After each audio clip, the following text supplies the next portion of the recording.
Bapak, Ibu, dan saudara-saudara yang dikasihi oleh Tuhan Yesus Kristus, mari kita berdoa.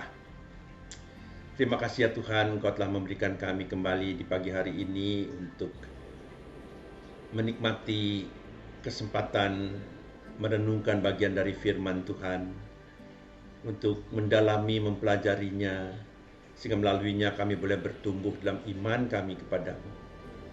Karena itu kami memohon kiranya Roh Kudus-Mu menyertai kami saat ini, membimbing kami, menolong kami untuk dapat memahaminya.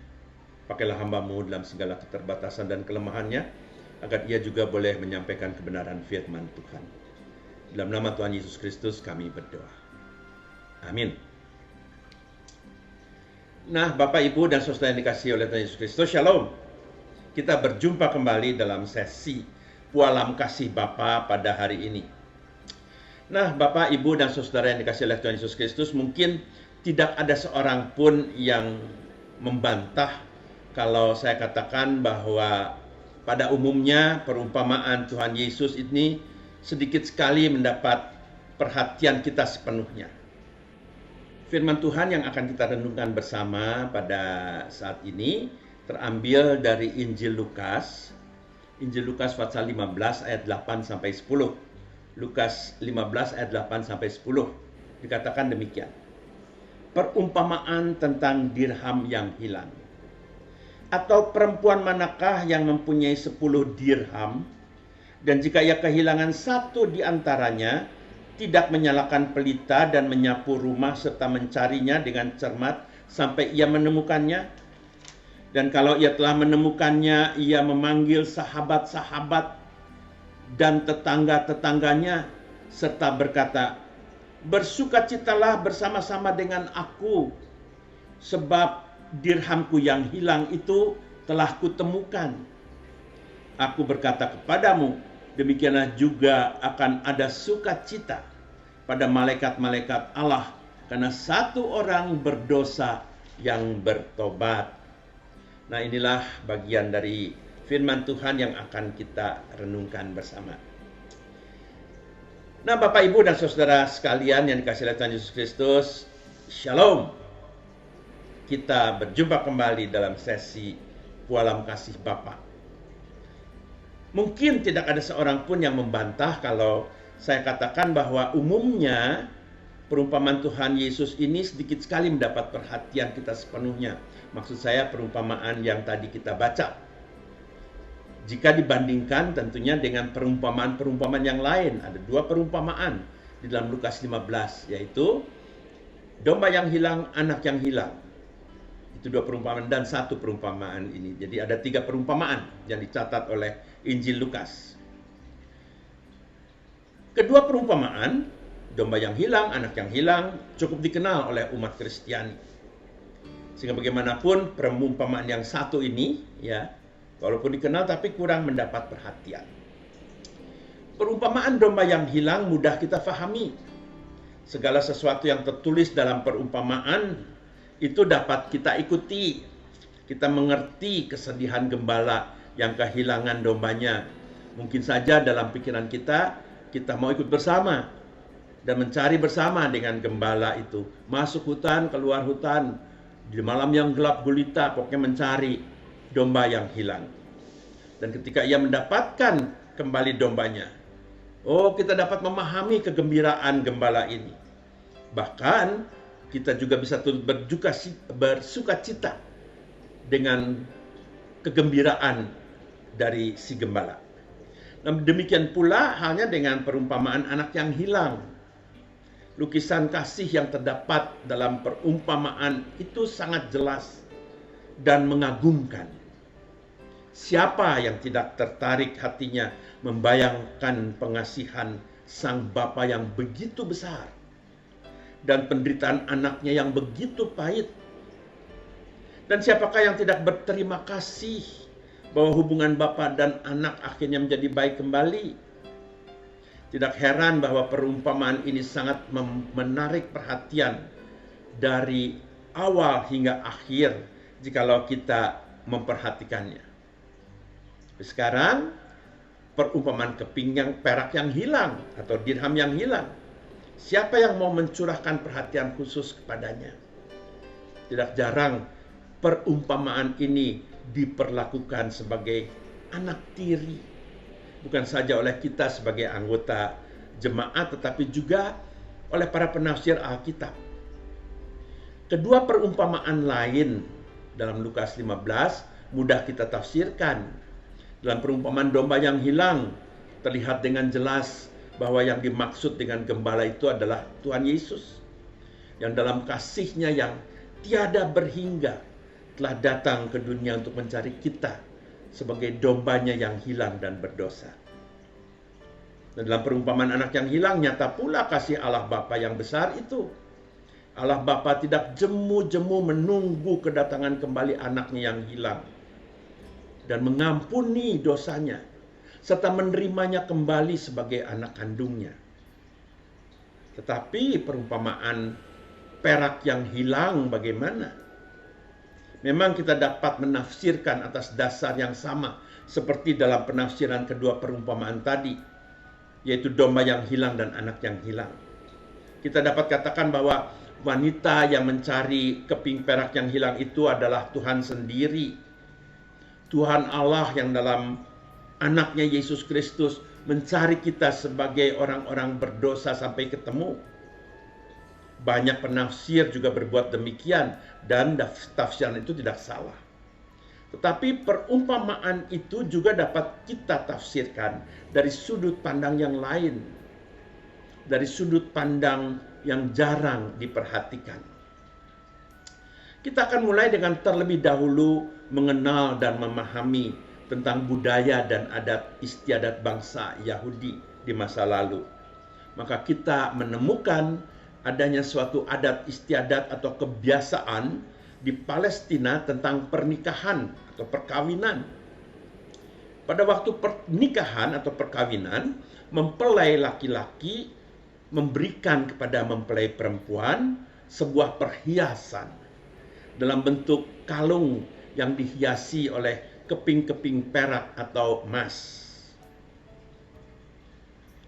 Di situ mempelai laki-laki memberikan hadiah yang nilainya sangat tinggi, yang indah, bukan karena harganya yang mahal, terutama karena pemberian itu merupakan hadiah dari kekasih sang mempelai perempuan dari mempelai laki-laki. Hadiah yang mengungkapkan cinta kasih yang begitu besar dari mempelai laki-laki kepada mempelai perempuan. Sebab itu ia akan menjaganya dengan baik agar tidak rusak apalagi hilang. Nah, sekarang kita dapat memahami mengapa sampai rumahnya dibongkar, disapu bersih sampai ke pojok-pojok. Bahkan ia menggunakan pelita untuk mencari keping perak yang hilang itu sampai akhirnya didapatkan kembali. Bukan hanya karena ia bagus dan mahal harganya, perhatikan ini, tetapi terutama karena ia adalah hadiah dari suaminya untuk istri yang sangat dikasihinya. Kalau kita melihat perumpamaan ini dari sudut pandang tadi, maka perumpamaan ini akan menjadi lebih indah lagi dan lebih dalam makna dan maksudnya. Apa yang tadi diceritakan menjadi tidak asing lagi bagi kita. Kita bisa berempati dengan wanita yang malang itu untuk bersama-sama mencari keping peraknya yang hilang. Nah, melalui ketiga perumpamaan yang dicatat oleh Lukas, ternyata ketiganya memiliki isi dan tujuan yang sama. Kebesaran anugerah Allah yang dilukiskan dalam perumpamaan domba yang hilang sebagai kasih yang mencari, dan dalam perumpamaan anak yang hilang sebagai kasih yang menunggu dan menanti. Anugerah itu pula lah yang digambarkan dalam perumpamaan ini. Segala usaha mempelai wanita untuk mendapatkan kembali keping peraknya yang hilang tidak dapat kita pahami kalau usaha itu kita lepaskan dari kasihnya terhadap mempelai laki-laki yang telah lebih dahulu mengasihi dia. Hal ini menjadi semakin jelas dengan pengakuan wanita itu sendiri. Bersukacitalah bersama-sama dengan aku, sebab dirhamku atau keping perakku yang hilang itu telah kutemukan. Terjemahan yang lebih tepat adalah keping perak yang telah kuhilangkan. Dengan terus terang ia mengakui kesalahannya. Keping perak itu tidak sesat sendiri, bukan? Atau melarikan diri dari wanita itu. Ia sendiri yang menghilangkannya karena kelalaiannya. Sebab itu ia mau menanggung akibatnya dengan sepenuh hati.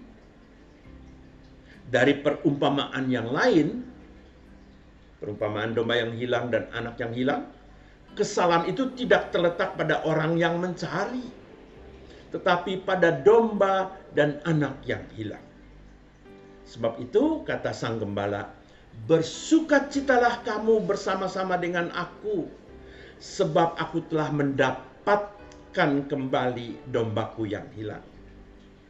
Begitu juga kata sang bapa kepada anaknya, bersukacitalah kamu bersama-sama aku, sebab anakku ini mati dan ia telah hidup kembali.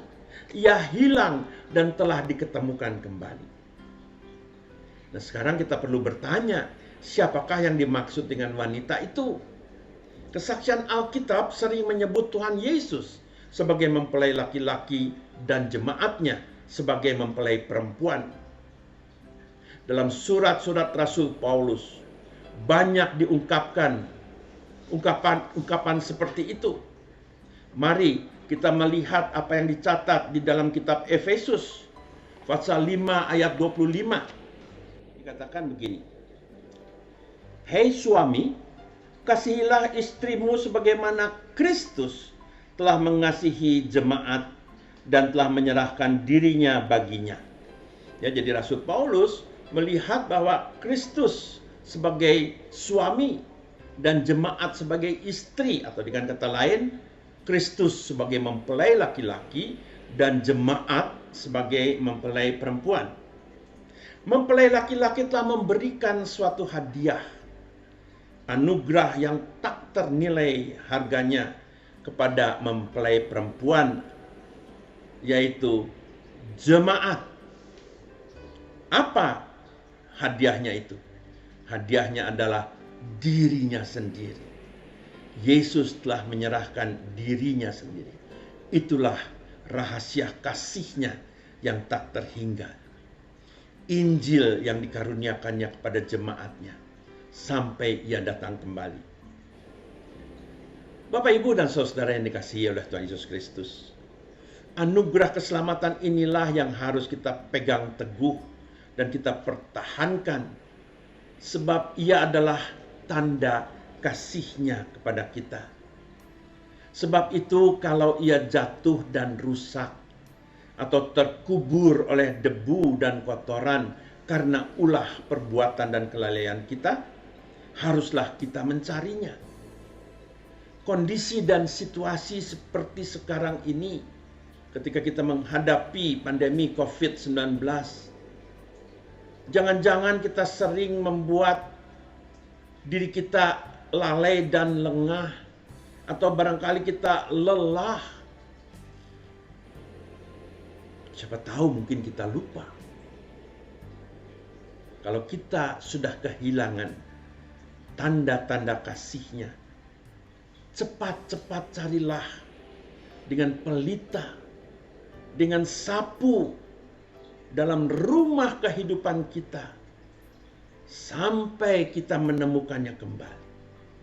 Ingat, jangan sampai terlambat. Tuhan memberkati. Amin.